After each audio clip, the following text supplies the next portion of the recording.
What's up? My name's Megiddo, and today I'm going to show you how to set up the Arpeggiator settings with the Moog Sub 37. Here we go. Okay, so the big thing that I want to teach you and show you is that there is a specific setting that you need to use when using the Arpeggiator on your hardware synth. So I just got the Moog Subsequent 37 CV and I was setting it up in my studio, but there's specific settings, so I wanted to be able to play it. I wanted to be able to play the sounds not only on the keyboard bed, but also on this one. And then also on the Ableton Push right here. So where you can put things in scale, and then you can put it in a minor blues.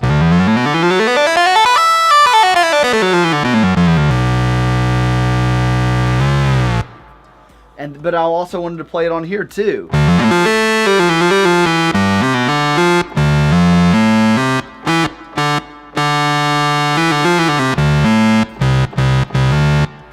And so I wanted to be able to play it here if I wanted to and mess with the knobs. I wanted to play it here when I wanted to maybe mess with the scale, and I wanted to play it here when I just kind of wanted to go through the presets using the and if I wanted just to kind of go through presets or create presets using the plugin editor that you can download. And I highly suggest this. This really helps. It kind of expands on this little screen that you see right here to a big version to where you can just do clicks and in easy clicks. So the problem is when I had the Arpeggiator on,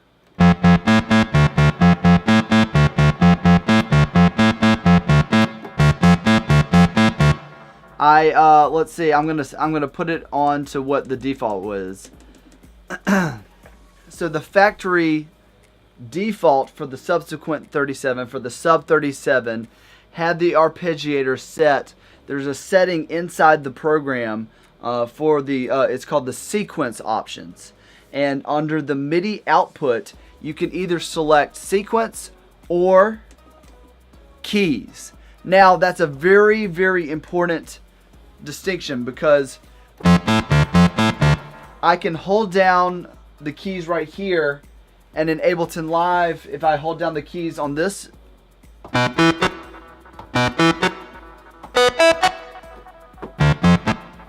it's not going to continue. And the reason being is these two things are sending MIDI into the device, and this is sending MIDI out of the device. So look right here, if I was to record the MIDI, it's actually going to spit out bump, bump, bump, bump, bump, bump, where I would prefer it to spit out the chord as a bar, where it stretches across the screen like normal if you're using Ableton Live or anything like that.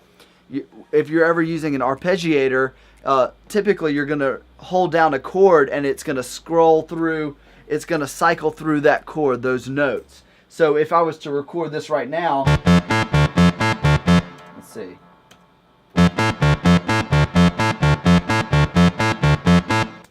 So check it out on the screen. You can actually see right up here that it's spitting out individual notes. Now, I don't want that, because I want to be able to use this keyboard bed, and then this keyboard bed. So there's a specific thing that you have to do. And I'm going to show you two ways. I'm going to show you on here, and then I'm also going to show you on where you can find it on the MIDI editor, on the Sub 37 MIDI editor. So I'm going to pull that up. I'm going to keep this rolling. So I'm going to show you first on the MIDI editor, because it's really easy to see, it's really easy to find, and it took me a long time. I was about to go crazy. I had to talk with Moog themselves, I had to talk with my Sweetwater rep, and it wasn't until I kind of just deep dived and messed around with it under the sequence options to really understand, okay, it's not my MIDI in, it's not how I have it set up with remote in my Ableton Live preferences for my MIDI for the device or for the devices coming in.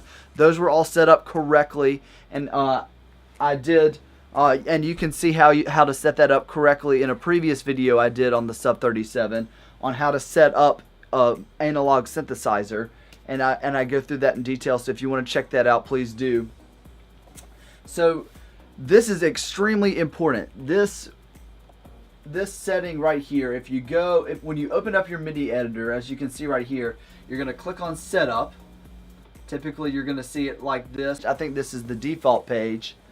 You're going to click Setup, and then under the sequence options right here, you're going to see the Arpeggiator, and it's going to say MIDI Out Mode, and you're going to want to select Sequence. You can push this button to toggle between the two. You're going to want keys to be highlighted. So as you can see, you can toggle between these two. You're going to want to make sure that the yellow highlight is under the keys section. Now that's very important, because when that happens and we go to record something, now it can cycle through on the Ableton Push and then also on the Akai Advance. And when you record the notes, it's going to look like this in your DAW.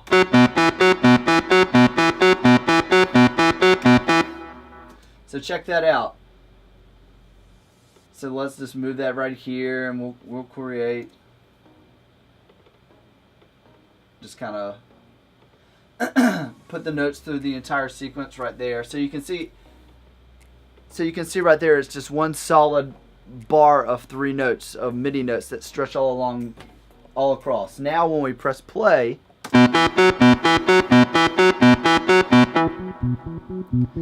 it's going to keep cycling those notes.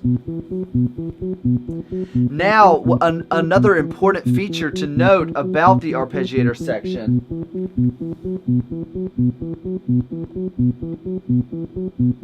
and I'll show it to you up here. So check this out.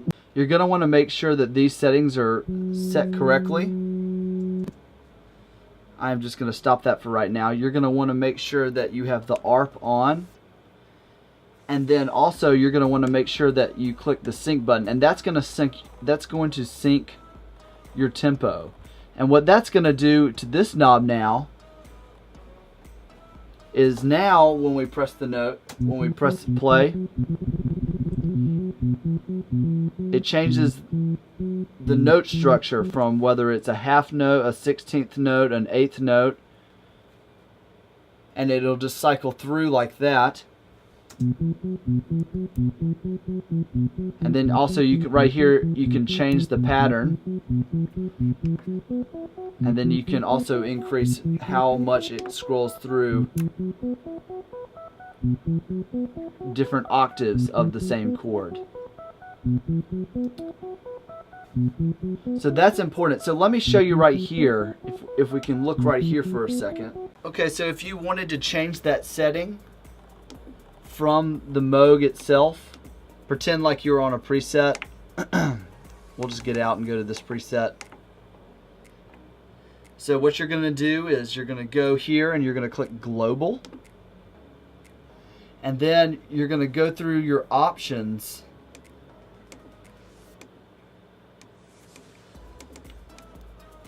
It'll start out being like here, where you have a global menu. You can kind of see it's global. And then what you're going to do is you're going to look for sequence options, and then you're going to press enter, and then you're going to scroll down to MIDI output, and then click enter, and then you can scroll through sequence or keys. Like if you wanted it to spit out the sequence, you could do that. So then you could, instead of having to write it out, maybe if you wanted to use it in a different synthesizer, and you didn't have the same arpeggiator, you could record the sequence instead of having to draw out all the notes. So that could be really handy. So we're going to select keys so that you can play it on the Ableton Push, and then on another USB keyboard or anything like that. You don't have to necessarily use the keypad to use the arpeggiation function. So after you do that, then you have it all set up, and you just get out like that, and you're good to go. And then you can click on the preset.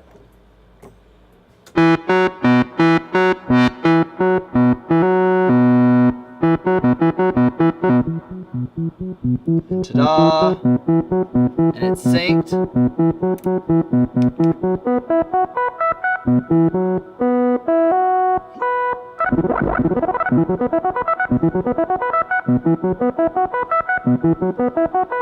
So as you can see, that's how this section, this whole section right here is for the arpeggiation.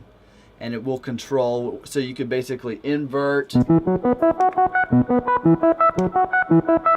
change up a lot of different factors.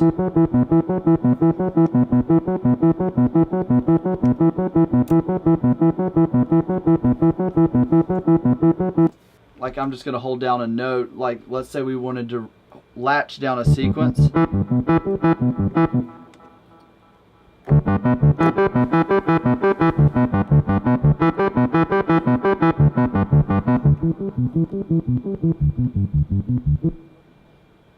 That will hold down the entire sequence, so that's really useful.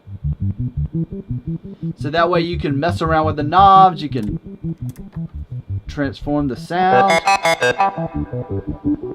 and not have to worry about, oh, I've got to hold down the note the whole time. So that's really important too. Thank you so much for tuning in to this tutorial about the Moog Arpeggiator settings and the things you need to know to be able to use your Ableton Push and then your other MIDI keyboards with it. I hope you've learned something today. I hope that it has created less stress for you, because when I was trying to set up my studio with my analog gear, I was about to lose my mind, so I was like, I've got to make a video for you guys. Anyways, thank you so much for tuning in. My name's Megiddo. Please like and subscribe, and I'll see you later. Peace.